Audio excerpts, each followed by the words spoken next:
Hello guys, in this video I'm going to show you how to insert shapes to your Excel file created on the office.com website. But first I just want to mention, don't forget to subscribe to my channel because at 10,000 subscribers I am going to show you my whole YouTube revenue statistics and growth strategy, how to make money online. Now let's jump into it. First of all, open the website and start creating your file. After that, you should go to the left side of the screen and at the top you can find this insert button.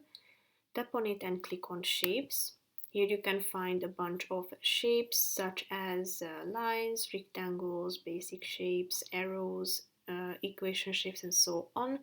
So select the relevant one, tap on it and then it will be inserted. As you can see at the top you can select the color of it, you can fill it in with a bunch of colors that you can find here. You can also customize the color here and you can outline it as well.